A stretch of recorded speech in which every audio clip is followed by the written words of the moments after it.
Welcome back, Motorheads. Cool car finds on Facebook Marketplace. First got a 1961 Chevrolet Impala for $38,000. You know, I always thought Chevrolet got it right on this one here. These were actually very appealing looking cars. This one here with the white with the red trim, it looks pretty nice. Now, they're asking $38,000 for this car, which I think is a little high. I know these cars bring a lot of money. They do, and they're harder to find. But this one here is a little rough for $38,000. That's my opinion. You guys see the pictures here. There's a lot of rot there, and that's not a good place to have rot. And we got some going on back there, and of course the sail panel back there. Overall, though, the car's not a bad looking car, but it definitely needs some love. And I definitely see a lot of rust repair once you get into it. Next got a 1954 Pontiac for $56,000. This is an absolutely beautiful car. I might be a little partial because I absolutely love the 54 Pontiac.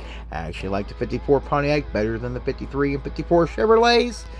But you can't go with the 53 Pontiac. You gotta have the 54. I love the grille on the 54. I love the little mild tail fins that Pontiac did back then to kind of set it apart from the counterpart of 53s and 54 Chevrolet.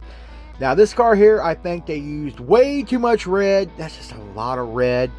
And I still think $56,000, even though you don't come across an old Pontiac very often, especially a sport coupe like this, I still feel that's a little bit on the high side. But what do you guys think of this little Pontiac, and what do you guys think of that price tag? Leave it down in the comments. Next, got a 1950 Mercury for $65,000. I don't know about you guys, I always thought the 49 and 50 Mercs were just sexy cars. And they always look good chopped. I really dig them chopped. I know I'm not a person that usually condones the whole chopping of a car, but I think this car just looks so much better that way. Now, I think I would have used another color other than pink, but overall this car is actually a pretty good looking car, and I kind of dig the white walls and everything on it. I just, like I said, not a fan of that shade of pink. What got me confused was why the red and gray interior with that pink of a car. Come on, you gotta... This doesn't match, guys. You gotta kind of follow through with what you're doing on the outside here. And for $65,000, whew, it needs to match. Next, got a 1955 Chrysler for $21,000. Now, I know a lot of people might be thinking, this is not that cool of a car. This is not a cool car find. Well, actually, I feel it is a cool car find because you don't see these very often. Nobody saved these things. They just wasn't as popular as your Tri-5 Fords and Chevys. They just weren't. But I'm sure there's still a lot of people out there who would love to have this old Chrysler. Next, got a 1951 Mercury for $38,000.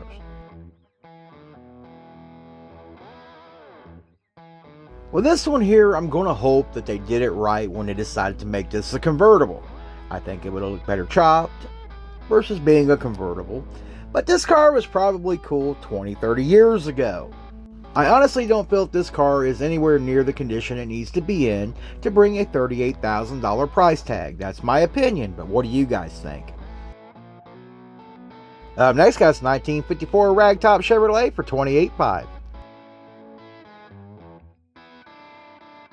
You know, I would say a few years ago, this car was probably worth closer to what they're asking. Now, this car still is a little rough. There's a lot of work that needs to be done, but you don't come across a factory convertible that's even in this condition. Now, if you're a serious collector of the 53 and 54 Chevy and you just have to have a ragtop, you're probably going to spend that kind of money. Me personally, I think it should be probably under the 20 mark because I don't feel the conditions there for that big price. Next, guy sold a 1949 Shoebox for $9,900.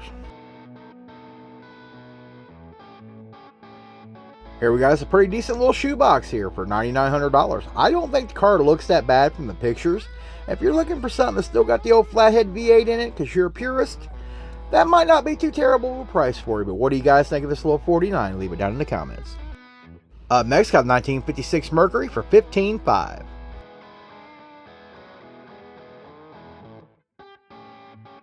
Yes, I know it's a four-door, and a lot of people think it's a four-door, it can't be cool. But you know what? I honestly think it's a damn good-looking car. I mean, it actually shows very well from the pictures, of course. And I don't necessarily think the price is too terrible on this car. I mean, it's a lot more than what we'd have paid for a four-door car 10, 15 years ago. But this is still a pretty cool car, and I think this might be a good entry-level hot rod for somebody. But what do you guys think? Leave it in the comments. Next, got a 1956 Chevrolet Bel Air for $39,995. Now, I know a lot of people think that the 56 was the ugly duckling of the Tri-5 and the Chevrolets. You know what? Deal with it. I actually like this one better than the 55 and the 57. But yeah, I'm also more of a Pontiac kind of guy.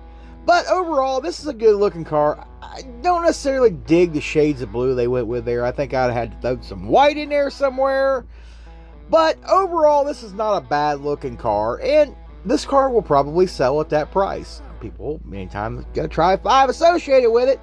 People seem to get deeper in their pockets. Sometimes they shouldn't get deeper in their pockets because the car really isn't worth that kind of money. But the mentality everybody's got, anything 55 through 57 Chevrolet isn't worth $1 million damn dollars.